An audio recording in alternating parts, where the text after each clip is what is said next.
하나님 말씀 함께 보겠습니다. 야고보서 5장 1절부터 11절 말씀입니다. 야고보서 5장 1절부터 11절 우리 한 목소리로 봉독하겠습니다. 들으라 부한 자들아, 너희에게 임할 고생으로 말미암아 울고 통곡하라. 너희 재물은 썩었고 너희 옷은 좀 먹었으며 너희 금과 은은 녹이 슬었으니 이 녹이 너희에게 증거가 되며 불같이 너희 살을 먹으리라. 너희가 말세에 재물을 쌓았도다. 보라, 너희 밭에서 추수한 품꾼에게 주지 아니한 삭시 소리 지르며 그 추수한 자의 우는 소리가 만군의 주의 귀에 들렸느니라. 너희가 땅에서 사치하고 방종하여 살육의 날에 너희 마음을 살찌게 하였도다. 너희는 의인을 정죄하고 죽였으나 그는 너희에게 대항하지 아니하였느니라. 그러므로 형제들아, 주께서 강림하시기까지 길이 참으라. 보라, 농부가 땅에서 나는 귀한 열매를 바라보고 길이 참아 이른 비와 늦은 비를 기다리나니 너희도 길이 참고 마음을 굳건하게 하라. 주의 강림이 가까우니라. 형제들아, 서로 원망하지 말라. 그리하여야 심판을 면하리라. 보라, 심판주가 문 밖에 서 계시니라. 형제들아, 주의 이름으로 말한 선지자들을 고난과 오래 참음의 본으로 삼으라. 보라, 인내하는 자를 우리가 복되다 하나니 너희가 욥의 인내를 들었고 주께서 주신 결말을 보았거니와 주는 가장 자비하시고 긍휼히 여기시는 이시니라. 아멘. 저는 오늘 이 말씀을 통해 길이 참으라는 제목으로 함께 하나님 말씀을 나누려고 합니다. 오늘 말씀은 크게 두 부분으로 나누어집니다. 1절부터 6절까지는 부자들에 대한 경고의 내용을, 그리고 7절부터 11절까지는 인내에 대한 내용을 기록하고 있습니다. 이 두 내용은 뭔가 좀 이렇게 동떨어지는 느낌이 들지만 이 내용을 하나로 꿰고 있는 중요한 개념이 있습니다. 그것은 바로 종말이라는 개념입니다. 종말이라는 개념을 염두에 두고 이 말씀을 다시 살펴보면 연결점을 발견할 수 있다는 것입니다. 먼저 1절부터 6절에 기록되어 있는 이 부자들에게 주는 경고의 내용을 보겠습니다. 1절에 이렇게 기록합니다. 들으라 부한 자들아, 너희에게 임할 고생으로 말미암아 울고 통곡하라. 이 말씀을 보면서 이런 생각이 들었습니다. 부자들에게 너희에게 임할 고생으로 말미암아 울고 통곡하라고 이렇게 선포합니다. 부자들은 듣고 싶지 않은 말씀일 것이고 오히려 이 말씀은 가난한 사람들이 은혜 받는 말씀이 아닐까라는 생각이 들었습니다. 물론 이 내용은 부자들에 대해서 무조건 비판하고 있는 내용은 아닙니다. 이들에게 경고하는 두 가지 내용이 이후에 기록이 되어져 있는데, 먼저는 우리가 지난 시간 살펴봤던 4장 17절에 이런 말씀이 기록되어 있습니다. 사람이 선을 행할 줄 알고도 행하지 아니하면 죄니라 라는 말씀과 연결시켜 보면, 재물이 많이 있음에도 그것을 어떻게 사용해야 될지 모른 채 그냥 쌓아놓고만 있다면, 아니면 그것을 선하게 사용하는 방법이 무엇인지는 아는데 내 욕심에 그것을 사로잡혀서 붙잡고만 있다면 그것이 바로 선을 행할 줄 알고도 행하지 않는 죄라는 것입니다. 야고보는 재미있는 표현을 하고 있습니다. 재물은 2절과 3절 말씀을 보니까 재물은 썩었고 옷은 좀 먹었으며 금과 은은 녹이 슬었다 이렇게 이야기를 합니다. 야고보가 말하는 것은 실제로 이 재물이 아직 썩지 않았지만 옷은 여전히 그대로 있지만 금과 은은 녹이 슬지 않는 금속이지만 계속 그렇게 쌓아두기만 한다면 결국에는 썩어지고 좀 먹고 녹이 슬어서 아무 쓸모없는 상태가 되고 만다는 것을 이야기하고 있습니다. 그렇다면 언제 그런 일들이 일어나는가? 그것은 3절 후반에 기록된 것처럼 너희가 말세에 재물을 쌓았도다 라고 하는 단어를 통해 알 수 있는데, 예수님께서 다시 오시게 되는 날이 되면 우리가 쌓아놨던 그 많은 재물은 아무짝에도 쓸모없는 것이 되고 만다는 것입니다. 굳이 예수님이 오시지 않더라도 개인의 종말, 즉 죽음을 맞이하는 그 순간 그렇게 되고 만다는 것입니다. 그렇기 때문에 나의 손에 있을 때 그 재물이라는 것이 내 손에 있을 때 그것으로 선을 행하며 잘 사용할 수 있어야 한다는 것입니다. 그리고 또 하나의 경고는 4절을 통해서 알 수 있는데 4절에 보니까 너희 밭에서 추수한 품꾼에게 주지 아니한 삭시 소리를 지르며 추수한 자의 우는 소리가 만군의 주에 들렸도다라고 이렇게 기록합니다. 당시 추수한 품꾼에게 삭스를 주지 않았다는 것은 당시 이런 품꾼들은 하루를 벌어서 하루를 사는 사람들이었습니다. 그래서 대부분은 그런 어려운 삶을 살아가고 있었는데 이 재물을 가지고 있는 땅을 소유하고 있는 지주들인 이 부자들은 일부러 주지 않거나 아니면 본인이 급하지 않으니까 품삯을 주지 않고 있었던 겁니다. 야고보는 여기서도 재미있는 표현을 하고 있는데 오죽했으면 이 품꾼에게 주지 아니한 이 품삯이 난 주인에게 가야 된다라고 소리를 지르고 있다라는 표현을 합니다. 그리고 삭스를 받지 못한 품꾼도 함께 울고 그래서 결국 그 소리가 모두 주의 귀에 들렸다라고 이렇게 기록하고 있습니다. 이렇게 정당하지 못하게 쌓은 부에 대해서는 물론이고 바르게 사용하지 못했던 이 부에 대해서 하나님께서는 마지막 날에 심판하시겠다라고 말씀하고 있다는 것입니다. 그래서 이 부자가 된다라고 하는 것은 하나님 앞에서 해야 할 일이 하나 더 느는 셈이라는 것입니다. 우리가 이제 부자가 아니라는 게 참 감사한 일이지만 물론 그럼에도 나는 부자로 한번 살아보고 싶다라고 생각하시는 분이 계시다면 아마 하나님께서 우리에게 주신 부를 더 잘 감당해야 되기 때문에 각오를 단단히 해야 하지 않을까라는 생각이 듭니다. 전에 사역하던 교회에서 목사님과 사업장을 신방을 갈 때면 이제 차에서 하셨던 말씀이 나는 어떻게 기도해야 될지 참 난감하다 이런 말씀을 자주 하셨습니다. 물론 이제 잘 되게 해달라고 당연히 축복하면서 그렇게 기도를 해줘야 되는데 이 사업이 잘 되면 오히려 바빠지고 교회를 떠나고 믿음을 잃어버리는 경우가 더 많더라는 것이었습니다. 그렇다고 망하게 되다라고 이제 해달라고 기도할 수도 없는 노릇이니 이거 참 어떻게 기도해야 될지 나는 항상 난감하다 이런 말씀을 종종 하셨습니다. 바라기는 오늘 하나님께서 우리에게 주신 그 재물의 복이 있다라고 한다면 그 복을 주셔서 감사합니다라고 그렇게 거기까지만 감사하는 삶이 아니라 나에게 이것을 왜 주셨을까를 생각해보고 하나님의 뜻을 따라서 그 주신 부를 잘 다스리고 더 나아가서 주님 만날 날을 기대하면서 하늘의 복을 쌓을 수 있는 지혜와 은혜가 저 여러분들에게 있기를 예수님의 이름으로 간절히 축원합니다. 두 번째 부분인 7절부터 11절까지의 말씀도 역시 종말이라고 하는 개념을 두고 보아야 하는데 이 부분은 앞서 기록되어져 있는 이 부자들로 인해서 고통을 받게 된 형제들에 대해서 또 격려하는 모습도 우리가 볼 수 있습니다. 7절 말씀입니다. 함께 읽어보겠습니다.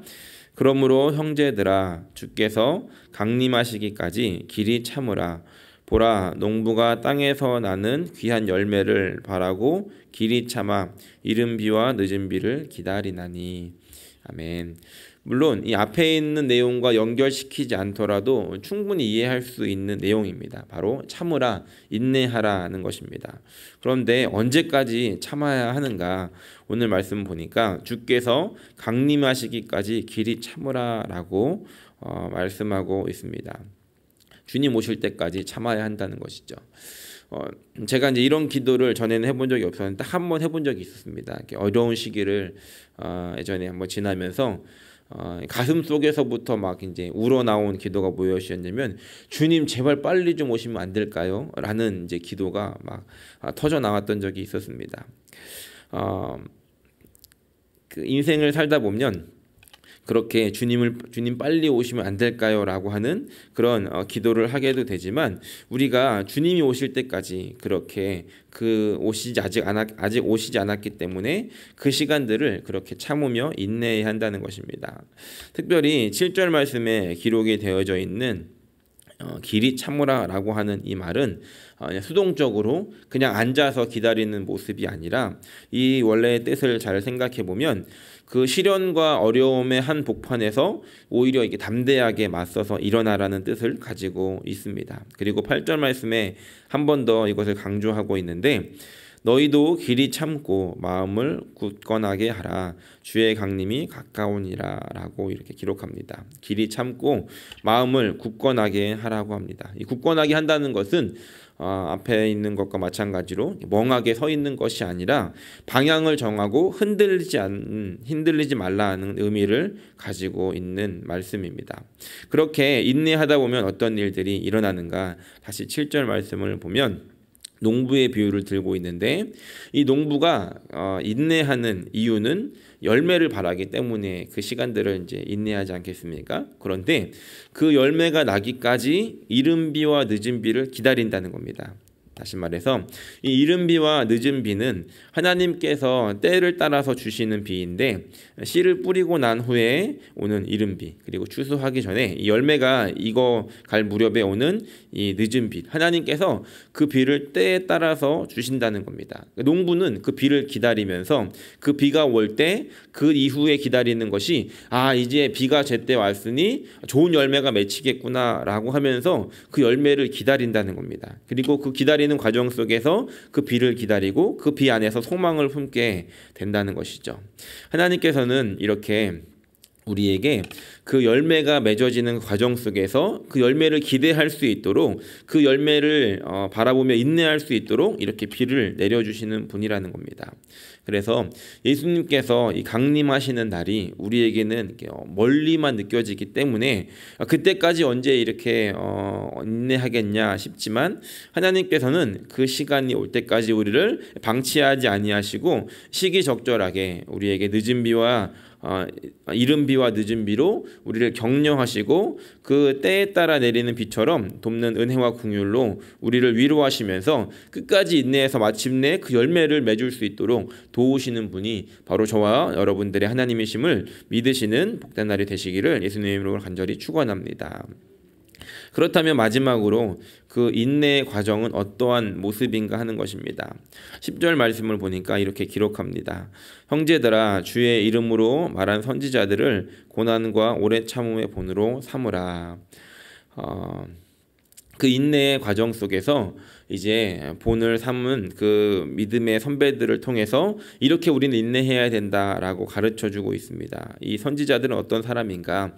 하나님께서 주신 말씀을 선포합니다. 그런데 그 말씀이 물론 당장에 이루어지는 경우도 있지만 대부분의 경우는 당장 이루어지는 것이 아니라 이제 한참 이후에 이루어질 일들에 대해서 선포한다는 것입니다.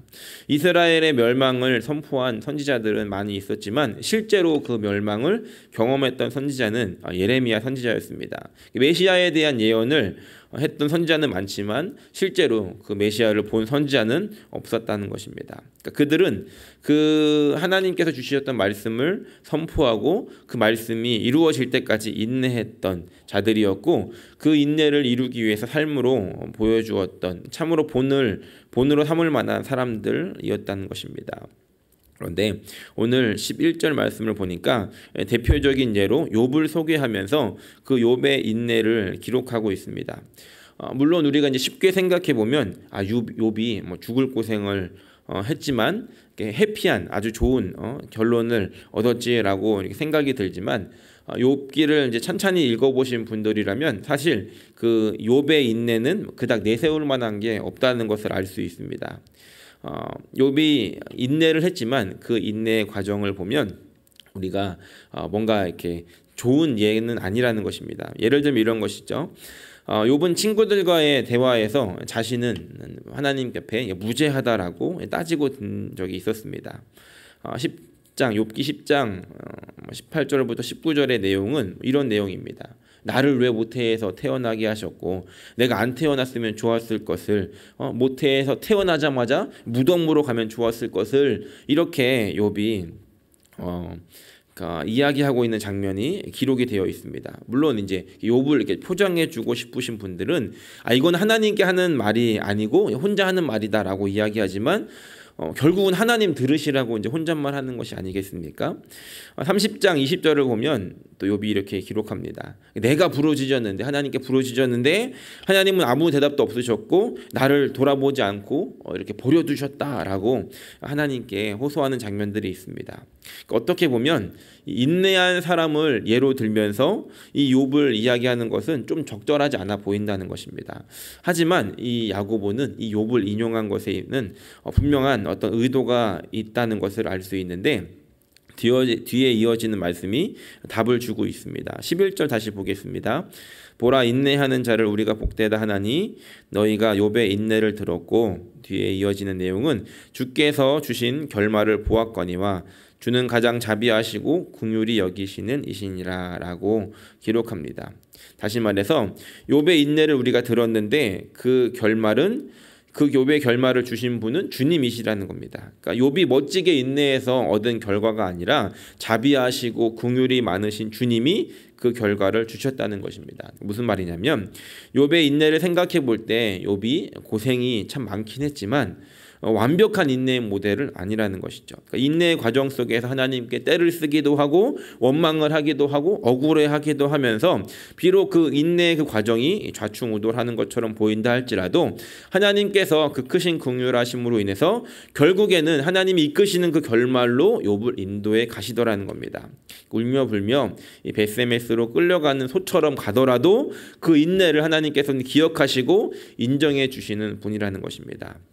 말하기는 오늘 우리의 인내의 그 모습이 비록 성경에 어떤 본을 보여주셨던 그런 믿음의 선배님들처럼 그렇게 나이스하고 좋은 모습은 아니라 할지라도, 그렇게 우리가 울며 불며 끌려가고 좌충우돌하며 간다 할지라도 하나님은 그 시간들을 우리에게 그 시간들을 이끌어 가셨고 하나님께서 그 아름다운 결말로 우리를 이끌어 주시는 분이라는 것입니다.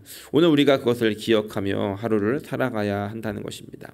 말씀을 정리합니다. 우리는 주님께서 다시 오실 날을 기대하며 주님께서 주신 것들을 어떻게 사용할 수 있을지 묻고 기도하는 하루가 되기를 소원합니다. 그리고 또 주님께서 다시 오실 날들을 기대하고 인내하며 오늘 우리에게 그 인내의 과정 속에서 주시는 그 이른 비와 늦은 비로 인해 감사하고, 비록 우리가 그 인내의 과정 속에서 흔들리는 모습을 보인다 할지라도 끝까지 나를 붙잡고 가셔서 그 구원을 완성시킬 주님을 기다리며 기대하며 나아갈 수 있는, 그래서 주님께서 이끄시는 결말을 향해 달려갈 수 있는 저 여러분들이 되시기를 예수님의 이름으로 간절히 축원합니다.